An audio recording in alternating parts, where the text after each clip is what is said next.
The humid night air clung to Mireya Mayor's skin as she stood motionless beside the riverbank, her flashlight beam cutting a trembling path across the black water. The renowned primatologist had spent decades tracking rare species through the world's most remote jungles, but nothing in her extensive field experience prepared her for what she was witnessing. Just 30 seconds earlier, her trained eyes had clearly discerned the silhouette of a large, bipedal figure partially concealed behind the dense riverside foliage. The proportions were all wrong for a bear, the shoulders too broad, the stance too upright. When she'd swept her light directly across the area, the lower half of the figure simply wasn't there anymore. Only a faint, circular white glow remained where the creature's torso should have been, hovering impossibly above the ground before winking out of existence. This wasn't pareidolia or a trick of the light, Mayor would later recount, her voice still carrying the weight of that moment. I know what I saw. And what I saw defied every zoological framework I've worked with. The impossible climb. 20 miles east, another member of the expedition team was fighting their own battle against the wilderness's indifference. The researcher, who asked to remain anonymous due to professional concerns, found themselves clinging to a near-vertical rock face, their boots scrabbling for purchase on the unstable shale. The trail just disappeared, they reported via crackling radio transmission. 1 minute I'm following clear game tracks, the next there's nothing but this sheer wall. Like the mountain decided to rearrange itself. Their helmet cam footage shows the frantic beam of their headlamp revealing no viable path forward or back. Most disturbing were the intermittent flashes of something moving parallel to their position, something that left no heat signature on thermal imaging but appeared as brief distortions in the night vision feed. The scent of something wrong. Meanwhile, survival expert Russell Accord was tracking a different kind of mystery.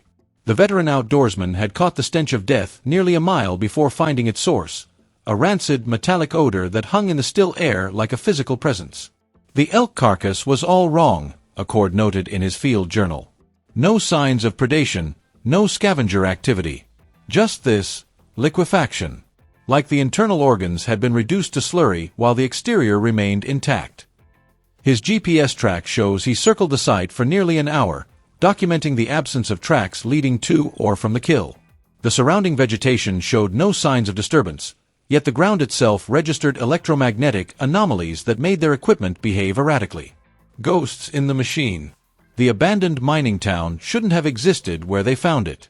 Historical records showed no permitted operations in that sector, yet there stood the unmistakable remains of early 20th century structures being slowly digested by the forest. Most unsettling were the personal artifacts, said Mireya, the team's archaeologist. Dinner plates still set on tables. Beds made. A child's toy truck placed neatly on a porch step as if waiting for its owner to return. Their LiDAR scans revealed an extensive underground network of tunnels beneath the ruins, some showing evidence of recent collapse. Audio recordings captured during their investigation contain what sound like distant machinery noises and, on one occasion, a clear vocalization that linguists still can't identify. Theories and unanswered questions. As the team compiled their findings, several disturbing patterns emerged. Electromagnetic disturbances. Every anomalous encounter coincided with spikes in EM activity that temporarily disabled their equipment. Thermal occlusions. Thermal cameras repeatedly showed humanoid shapes that appeared to step behind invisible barriers in open spaces. Temporal discrepancies. 3 team members independently reported losing between 17 to 43 minutes during the investigation with no memory of the elapsed time. Dr. Evan Matthews, a physicist consulted after the expedition, suggested they might have encountered evidence of interstitial phenomena, entities or energies existing in the perceptual gaps between what conventional science recognizes as reality. The weight of the unknown. The team left the site with more questions than answers, but one conclusion was inescapable. There are things moving through our world that operate by rules we don't yet understand. The wilderness, it seems, still holds secrets that resist both documentation and explanation. As Mayor put it in her final report, we went looking for cryptids and found something far more unsettling, evidence that reality itself might be more porous than we imagined. And whatever exists in those gaps clearly doesn't care about being found.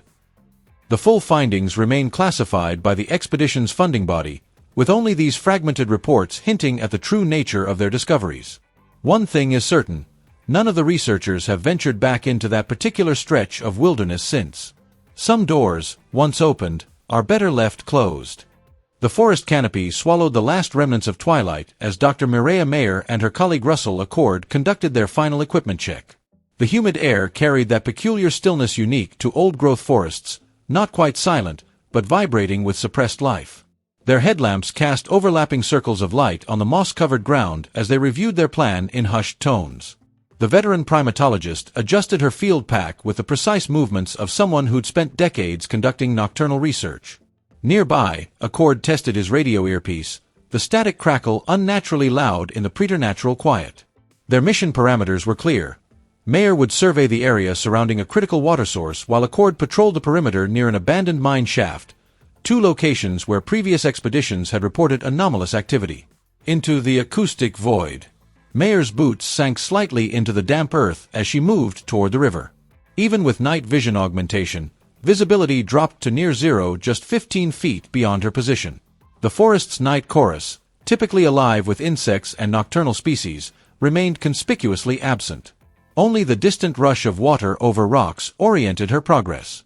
Her field recorder captured whispered observations. Audio baseline shows 60% reduction in expected biophony, no avian signatures, seismic sensors picking up movement patterns inconsistent with known megafauna.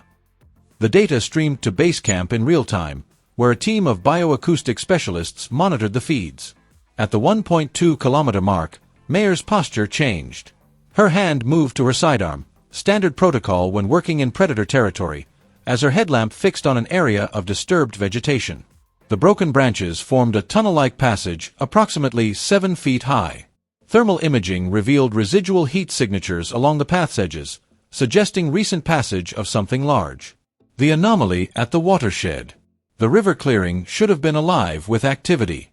Instead, Mayor found herself standing in an eerie acoustic void where even the water's roar seemed muted. Her equipment registered a localized drop of 12 degrees Fahrenheit compared to surrounding areas, a phenomenon with no immediate meteorological explanation. Then came the sounds. First as faint pressure changes in her eardrums, then as distinct percussive impacts moving counter to the water's flow. Her directional microphone array captured 3 distinct events: a 170 Hz vibration consistent with something large moving through shallow water, an ultrasonic pulse at 22 kHz, and, most disturbingly, a vocalization pattern that spectral analysis would later show bore similarities to both primate warning calls and human speech phonemes. Parallel discoveries. Accord's path led him to the mine entrance, where his LiDAR scans revealed evidence of recent excavation. Fresh tool marks scored the century-old timber supports, arranged in patterns that suggested structural reinforcement rather than deterioration. Motion-activated cameras deployed earlier that week had captured fleeting thermal anomalies moving in and out of the shaft with no visible light source. At 0237 hours, both researchers simultaneously reported electromagnetic interference strong enough to disable their comms for 37 seconds. When contact resumed, Accord's voice carried uncharacteristic tension as he described finding a series of stick structures arranged in complex geometric patterns near the mine entrance, configurations requiring both manual dexterity and spatial reasoning beyond any known animal capabilities in the region. Retreat and analysis. The team regrouped at dawn, comparing data streams that told conflicting stories. The 12 camera traps had captured over 400 gigabytes of footage, yet showed only empty forest scenes during the periods when both researchers reported active encounters. Audio recordings contained 18 minutes of unexplained silence corresponding to the electromagnetic events. Most perplexing were the bioacoustic readings, which indicated the forest's normal soundscape resumed exactly 43 meters beyond the anomaly zone, as if someone had drawn an invisible boundary. Mayor's final journal entry from that night reads, "We didn't find proof of anything. But we found evidence that our methods are inadequate to measure whatever shares these woods with us.